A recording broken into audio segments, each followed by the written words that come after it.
The challenges facing hospitality today, there are just so many. The margins are so thin. Cost of living crisis where everybody's feeling the pinch. Yeah, You've got users feeling it. rise in labour costs, the cost of product itself. High overheads, high rates. All of them bits are just chipping away and chipping away at ultimately what the owner takes home at the end of the week or the month. And I think in isolation, they're not massive costs, but when you put them up against the last 3 or 4 years, Yeah. it's just mounting and mounting and mounting, and that pressure's building. You know, we've kind of experienced that firsthand. Simon had, and I thought he was really nice, empathetic, really open to discussion about, you know, some of the challenges that he's been through.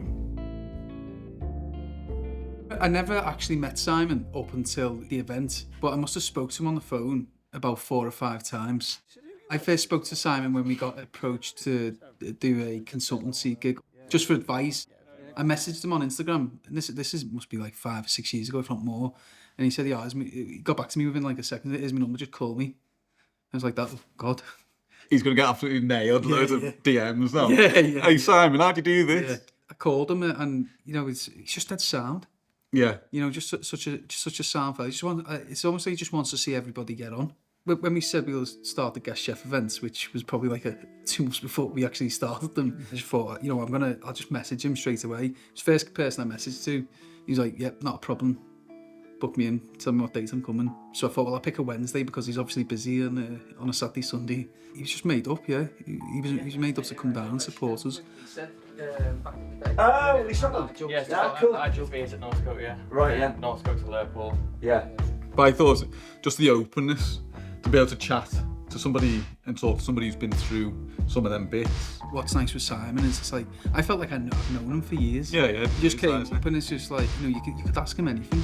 He's just there to support, and he's open and honest. Yeah. Which is, you know, yeah, it's boss. He's going to take the reins, but he's taking the reins here. Brilliant. I'm older. 28? I had to think about that for a second. Yeah. 28, yeah. It's old enough, isn't it? Yeah. Definitely. Yeah. I I think that's actually close to retirement for chefs, isn't it? 28, they all disappear. Well, I am Greensbury with 27. And my as what Simon was 24. Oh, would you? What were you having it?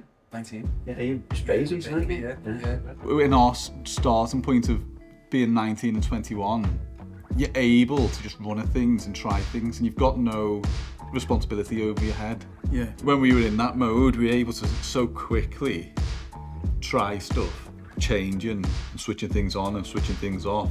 So I think it's really important to kind of try things. We went on the radar, but like, you know, Yeah. I think what was really good was like, we didn't really get known until 2014, 15. So Yeah. it was like 6 or 7 years we got to make loads of mistakes.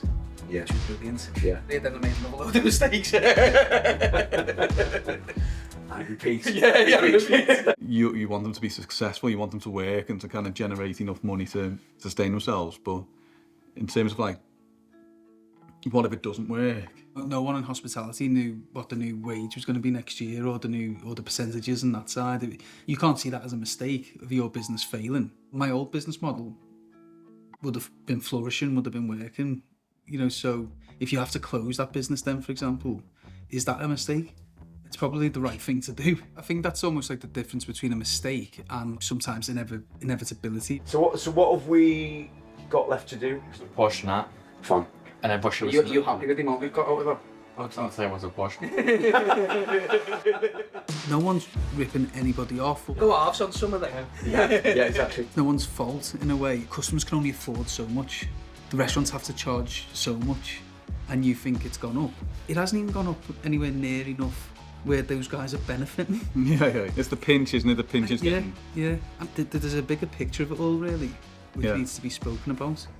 You know, they're not doing it for you to be pissed off with them. Just keep the doors open. Cheese sauce is on. Mushrooms are blanched. Flour mix is done. Wait to make the wet mix. Fun. Mushrooms all sliced, ready to cook off. Brilliant. So, That's why he's here.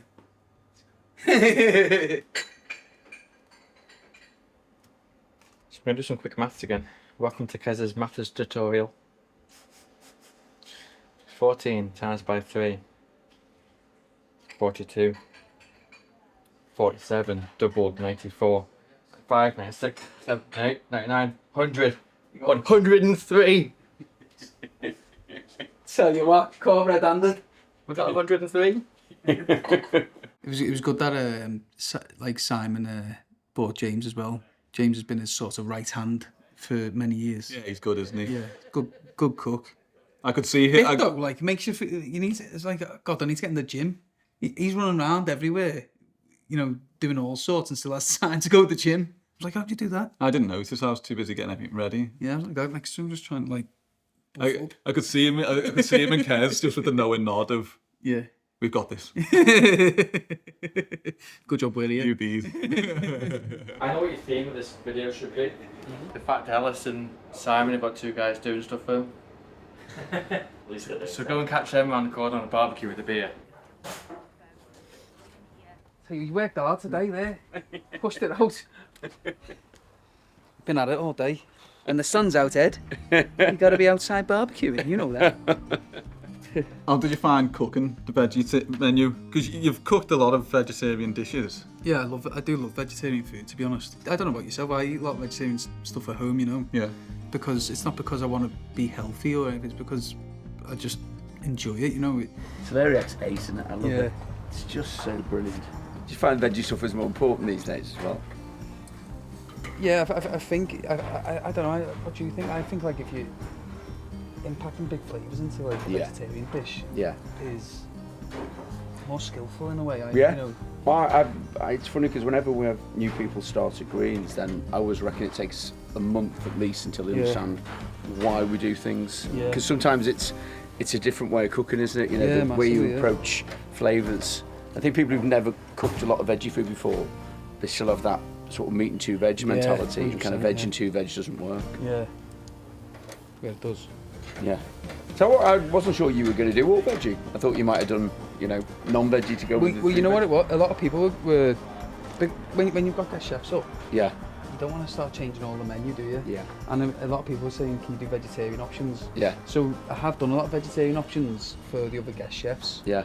And I just thought, well, with this, we may as well do the whole menu. Yeah. Vegetarian. And you know what? Everyone's made up, so that's good. You probably find that's actually 90% of people still be like. Well, it's incidentally vegetarian, isn't it? Yeah. You know what I mean? It's just good flavoured food, isn't it? Exactly, yeah.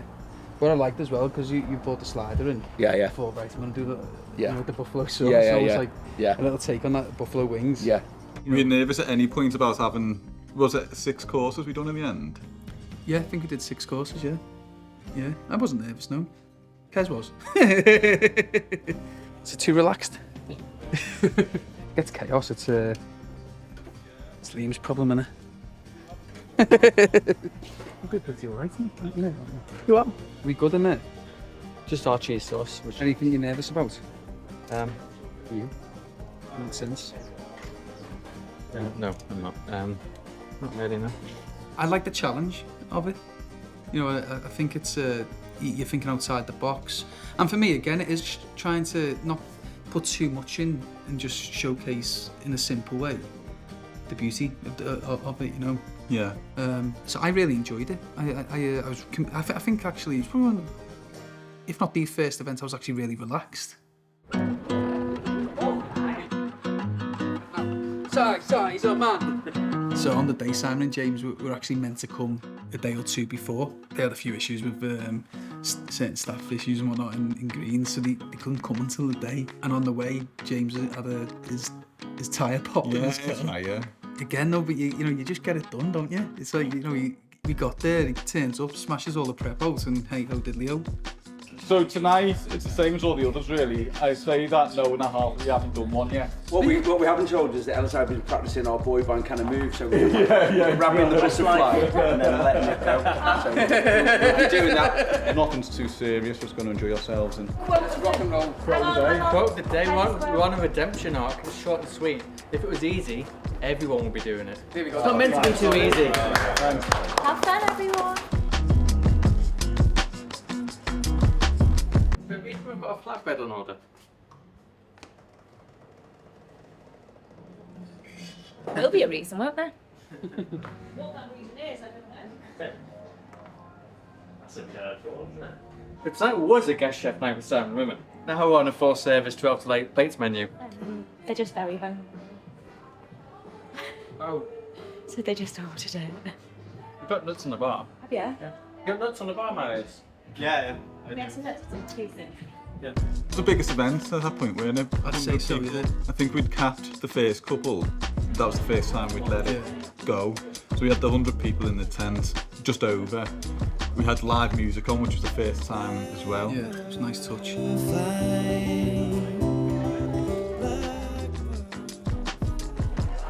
This is dangerous. Never close your eyes anymore when you kiss the lips. Da-na, da-na. Alright, no one's joining in. Simon! Simon Rimmer! Thank you, Alan. Thank you for coming, everybody. Anglesy's got a really special place in my heart. When I was a kid, every year we used to go to Ross on holiday. So this sort of part of the island is sort of very special for me. These are kind of events that are really, really lovely. And I get invited to do quite a few of them. He says like some kind of telly wanker. But I don't do a lot of them because I don't like a lot of people. But I kind of quite like Ellis, which is why I didn't do it. But it's going to be a really, really lovely night. You know, we're doing 3 courses each. It's not a competition. We were going to dance. Go on, do it. We were going to do like class the butterfly, hold it, set it free. Thanks for all coming. If you've got any music requests, Simon loves karaoke. No, but thank you very much. Enjoy your night, and we'll see you later. Thanks a lot. Rock and roll. Roll and rock. Rock out with you. And the menu went down really well. You know, Simon. Delicious though, wasn't it? Yeah, You know, if really you good. think- Even I know we had a lot of meat eaters there anyway, you're just not missing out. Big punchy flavours, just delicious food and just showcasing the vegetables and that. Yeah, I was surprised at just how like, kind of hearty and comforting and flavourful it all was. You know, I didn't miss anything. I didn't know if everybody would go for it, but for that to be like a fill-out night, and all the feedback was fantastic. It was really good. And you know, if anything, everyone enjoyed themselves a little bit too much. Yeah, was that a hot day though, wasn't It it? was a really sunny day, Yeah, so everyone had arrived early, and, like Bit of bottles heat of bouncing wine, in and, the tent. everyone was drinking well. I'm sure there's a couple of sore heads on the Sunday. Yeah. I'm sure there's a few sore heads on the Thursday. Yeah. Probably still on the Sunday. It was the Wednesday night, weren't it? Yeah. It felt like a Saturday though, for sure. Ding, ding, ding, ding, ding, ding, ding. A nice time just before pre-dessert to have a little Q&A with our friend Simon. Go on then. Go. Where's the cauliflower steak? I'd like to know who does your hair, Simon, please. I was really surprised that it was a vegetarian menu. That's my own ignorance. Where did the interest come from, Simon? We opened Greens in 1990, so my business partner Simon and I, we were just looking to buy a restaurant, and we were 2 young blokes in our 20s with no money. And back then, now you could just find a site and open a restaurant, but back then you couldn't do it. You had to have what used to be called A3 usage, because you couldn't just have restaurants. There was all the city councils all over the country were worried about parking. So you say, right, okay, there's only so many restaurants were allowed. And we looked at so many terrible places, and we had no money. And Greens existed as a very sort of traditional vegetarian cafe back in 1990. And it came on the market. The guys who owned it had a buyer, and the buyer pulled out at the last minute. Meanwhile, the 2 guys that owned it had fallen out with each other and had booked tickets to go around the world in opposite directions. So they had to sell really, really quickly. So we constructed this business plan that buying a 28-cover BYO vegetarian restaurant, in a year's time, we'd be millionaires. And the bank actually lent us the money. So we opened up, we had 2,000 quid between us, and we bought the restaurant. And of course, because we had no idea what we were doing from a business point of view, we literally bought the restaurant. Then you go in there and you think, can't afford to employ anybody. Most of the kit is rubbish. We can't actually use it. So we really were proper kind of like, you know, seat of the pants. And when we started, we genuinely used to work 100 hours a week for 100 quid. And I'd love to say, you know, that Monty Python way, we were lucky, you know what I mean? But I look back and think it was absolutely shit.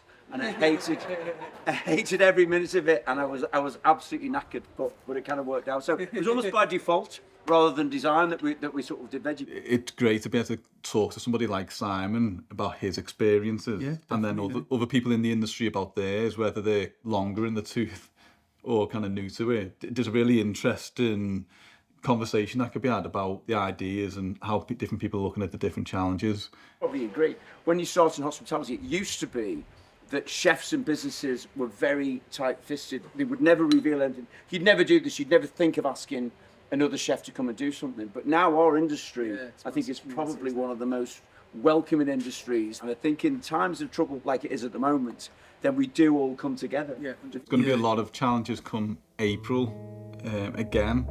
There's going to be more costs. The main impact in April is the rising of the minimum wage again. With that, it's the increase or the lowering of the threshold of the national insurance. So to employ people is going to get more expensive. And I think in isolation, they're not massive costs, but when you put them up against the last 3-4 years, it's just mounting and mounting and mounting, and that pressure's building, and we've kind of experienced that firsthand. We never want to close this spot. We've never thought. But the obviously with the time and COVID and whatnot, we were in the shit. We make 90% of our income traditionally between June and September. So June, July, and August is 90% of the whole turnover for the whole year.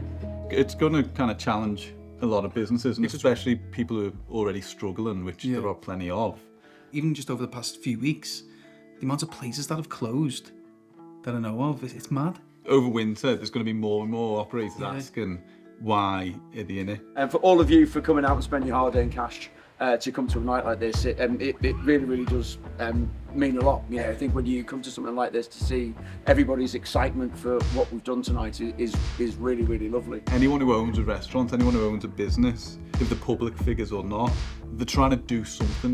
There's a real person behind the service that you're buying. All of you come and support it, and support Ellis because he's a good lad. Thank you very much for coming.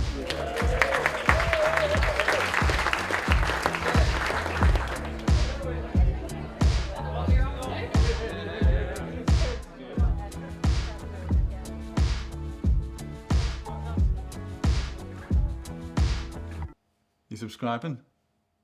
Yeah, I have. Have you? Do like and Have you subscribed to the channel? No, I haven't. No, I haven't got a user. I have got a YouTube username. Yeah.